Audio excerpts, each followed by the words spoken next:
তাহলে নেক্সট কোথায় যাচ্ছি? নেক্সট যাচ্ছি মিউনিক।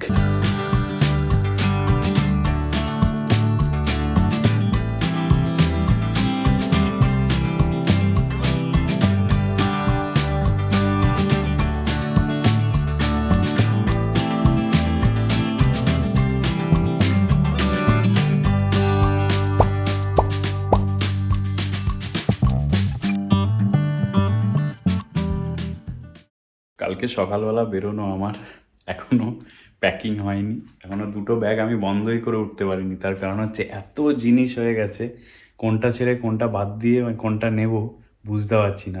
এই একটা ব্যাগ এখানে খোলা পড়ে রয়েছে, আমি জানি না এটা এখনও জিনিস ভরা বাকি।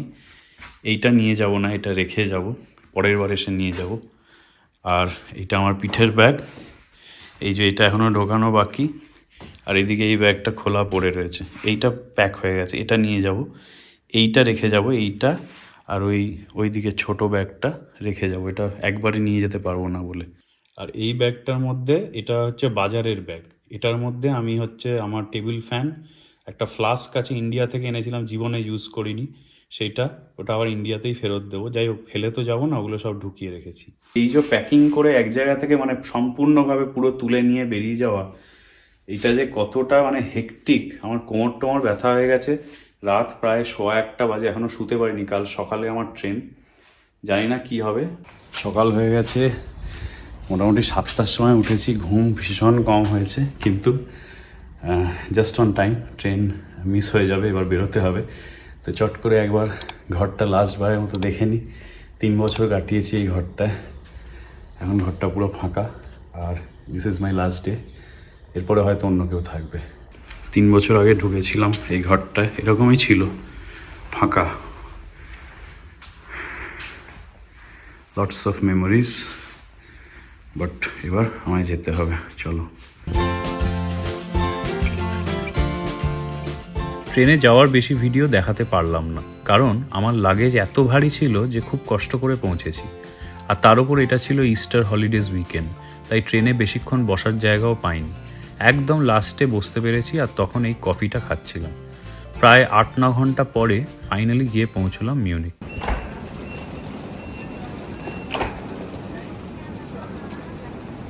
এই যে হোমমেড ফুড বাড়ি থেকে বানিয়ে এনেছিলাম বলে ফাইনালি এখন তাও খেতে পাচ্ছি। আইসি থেকে নামলাম, আর সারাদিন কিছু খাইনি, 3টে বিস্কুট আর 2টো কাপ কেক খেয়েছিলাম। এই জাস্ট মিউনিকে নেবেই খাওয়া স্টার্ট করেছি। বাড়ি থেকে বানিয়ে এনেছি বলে এইটুকু একটা ভালো যে খাবার সাথে সাথে নেমেই পেয়ে গেলাম, নয়তো এই লাগেজ নিয়ে তো খোঁজা সম্ভব না। এত ভারী ব্যাগগুলো, মানে আমি 2বার তো প্রায় পড়েই গেছি এই ট্রেনে ওঠাতে গিয়ে। তার কারণ এই আইসি ট্রেনগুলো, এদের মানে 2-3টে সিঁড়ি আছে, একটু উঁচু, ওই জন্য তুলতে গিয়ে এত ভারী হয়েছে, প্রায় 50 কেজি কাছাকাছি এক একটা ব্যাগ হয়েছে। যাই হোক, ফাইনালি মিউনিক পৌঁছে গেছি। আজকে রাতটা আমি একটা এই হোস্টেলে থাকবো, তার কারণ আমার নতুন ফ্ল্যাটের হ্যান্ডওভারটা আগামীকাল সকালে।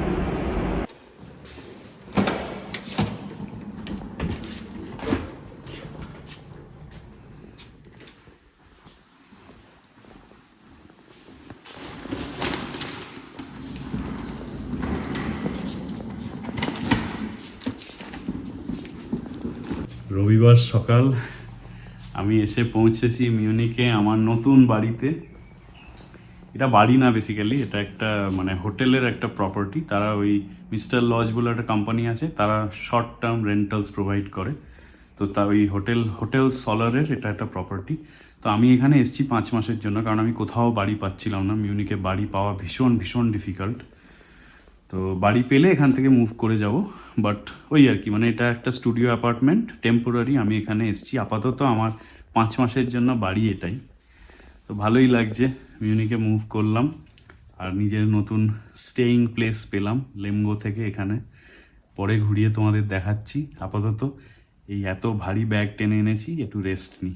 এটা হচ্ছে মিউনিকের নর্থ সাইড, মানে ইসমানিং বলে একটা জায়গা। মিউনিক থেকে, ওই মিউনিক সেন্ট্রাল স্টেশন থেকে 30 মিনিট মতো দূরে। তো এখানে আমি নতুন একটা বাড়ি নিয়েছি।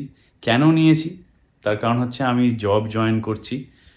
আমি এতদিন মাস্টার্স ডিগ্রি করছিলাম, তো আমার সেটা কমপ্লিট হয়ে গেছে বেশ কিছু মাস আগে। চাকরি খুঁজছিলাম। তোমরা নিশ্চয়ই জানো, ইউএসএতে যখন ছিলাম অনেক ব্লগসে বলেছি যে চাকরি বাকরি খুঁজছি। তো বাই গডস গ্রেস চাকরি একটা হয়েছে, এবং সেটা মিউনিকে কোম্পানিটা। তো ন্যাচারালি আমাকে মিউনিক মুভ করতেই হতো। আর লেমগোতে যেখানে থাকতাম ওটা যেহেতু স্টুডেন্ট অ্যাপার্টমেন্ট, ওখানে তুমি যতদিন তোমার ওই স্টুডেন্ট মানে সেমিস্টারের যে রেজিস্ট্রেশন তুমি যতদিনের দেখাতে পারবে ততদিনই থাকতে পারবে। তো আমার মার্চ অবধি ছিল, যেহেতু মার্চে সেমিস্টার এন্ড, তো আমাকে অ্যাজ ইট ইজ মার্চে ছেড়ে দিতে হতো।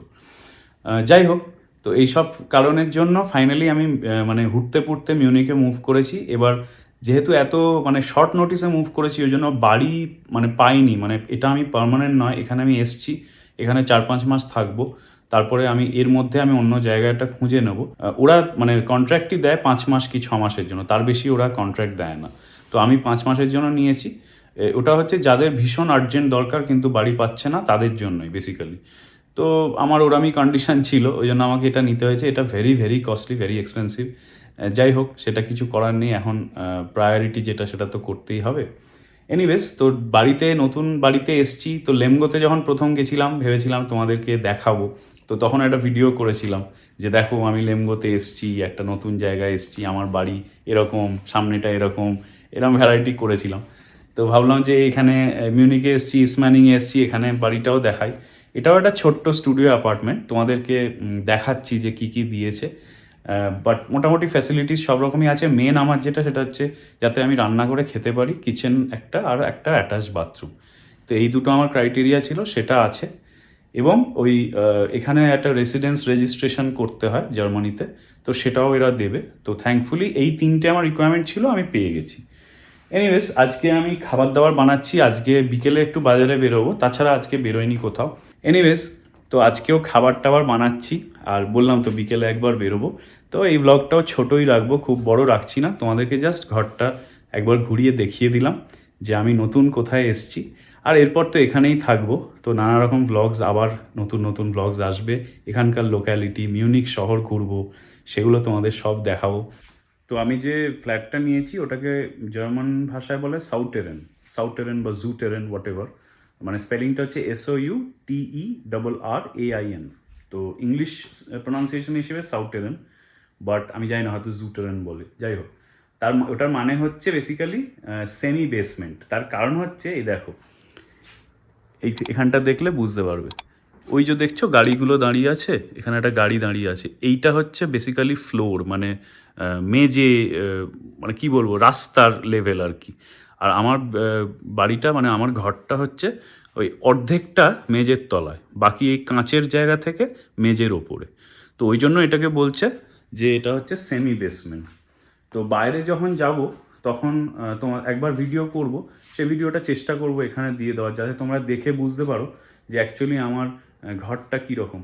কিন্তু আমিও প্রথমে ভেবেছিলাম, আর আমার মা, তারপরে শ্রেষ্ঠা, সবাই বললো যে বেসমেন্টে থাকবি, তো অন্য আরেকটা বাড়ি ক্যান্সেল করে দিয়েছিলাম বেসমেন্ট বলে।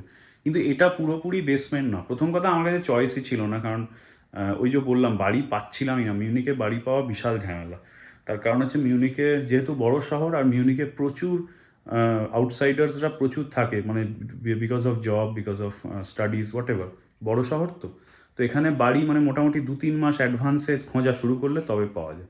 আমিও মোটামুটি 1-1.5 মাস ধরে খুঁজছি, বাট পাইনি। এনিওয়েজ, তো এটা আমি ভাবলাম যে এটা ক্যান্সেল করলাম না ওই দুটো কারণে। একটা হচ্ছে পাচ্ছিলাম না, দ্বিতীয় হচ্ছে এটা পুরোপুরি বেসমেন্ট নয়। মানে এটা যদি দেখো, এখানে কিন্তু মানে ভরপুর আলো, মানে এই পুরো এটা আজকে একটু মেঘ করে আছে, কালকে যখন আমি এসছি প্রথম দিন পুরো সুন্দর ঝলমলে রোদ ছিল।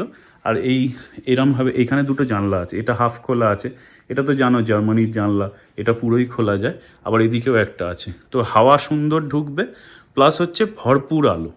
তো ওই জন্য আমি ক্যান্সেল করিনি, এটা নিয়ে নিয়েছি। আর তাছাড়া এখানে সুন্দর কিচেনের দিয়েছে, আর এখানে একটা সুন্দর আলমারি দিয়েছে, বেশ বড় আলমারি, ওপরেও স্টোরেজ আছে। বাট এই আলমারিটাও বেশ বড়, মানে আমি ভেতরে সব জিনিসপত্র অলরেডি গুছিয়ে দেখো রেখে দিয়েছি। তো আমার যা জিনিস আরামসে এতে ধরে গেছে। প্লাস হচ্ছে এখানে এটা বেড, এটা আমার মানে প্রাইমারি বেড, সিঙ্গেল বেড। এর সাথে একটা এখানে বেডের মতোই, এটা সোফার মতো রেখেছে, বাট এটা বেডই বেসিক্যালি, মানে ওইটারই ডুপ্লিকেট এটা, কিন্তু এটাকে সাজিয়ে রেখেছে সোফার মতো। তো যদি বাই চান্স কখনও কেউ ভিজিট করে আমাকে, তাহলে এখানে সে শুতে পারবে। মানে which is a good thing, because আমার আগের যে বাড়িটা ছিল, আগের যে অ্যাপার্টমেন্টটা, স্টুডিও অ্যাপার্টমেন্ট লেমগোতে, সেখানে কিন্তু ওরকম এক্সট্রা বেড বা পাতারও জায়গাও ছিল না, এক্সট্রা বেড তো ছিলই না, এক্সট্রা বেড পেতে যে কেউ থাকবে সেই অপশানও ছিল না। প্লাস একটা টেবিল দিয়েছে, আমাকে বলেছে যে এখানে একটা চেয়ার আছে। আমি ল্যান্ডলর্ডকে বলছি, মানে ওই মিস্টার লজে যে হ্যান্ড ওভার করতে এসেছিলো যে মহিলা, সে বললো আমি ল্যান্ডলর্ডকে বলে দেবো যে আরেকটা চেয়ার দিয়ে দিতে, যদি বাই চান্স তোমার গেস্ট আসে, বন্ধু বান্ধব আসে।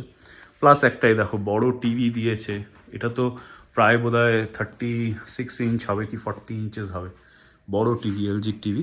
তাতে অবভিয়াসলি আমি আমার এক্সবক্সটা ইমিডিয়েটলি কানেক্ট করে দিয়েছি খেলার জন্য। আর বাথরুমটাও খুব সুন্দর, ওটাও তো তোমাদের দেখালাম। তো মোটামুটি আমি স্যাটিসফাইড। খালি একটাই জিনিস, ভাড়াটা বড্ড বেশি, ওইটা গায়ে লাগছে খুব। কিন্তু এই মুহূর্তে আমার কাছে কোনো অপশান নেই। তার কারণ হচ্ছে কোম্পানি জয়নিং ডেট আমি অলরেডি একবার পিছিয়েছি ডিউ টু ভিসা। তার কারণ হচ্ছে আমার রেসিডেন্স পারমিট যে রিনিউয়াল বা ব্লু কার্ড যেটা আমি অ্যাপ্লাই করেছিলাম, সেটা রিনিউয়াল হয়ে আস্তে আস্তে আমাকে বলেছিল যে তুমি মার্চের শুরুতে পাবে না, তো মার্চের এন্ডে পাবে। ওই জন্য আমি অলরেডি একবার ডেট অফ জয়নিং পিছিয়েছি, বারবার তো ওরা আমার জন্য পিছোবে না, ওই জন্য আমাকে বাধ্য হয়ে এই জায়গাটা নিয়ে চলে আসতে হয়েছে, যাতে আমি এখান থেকে অফিসটা করতে পারি।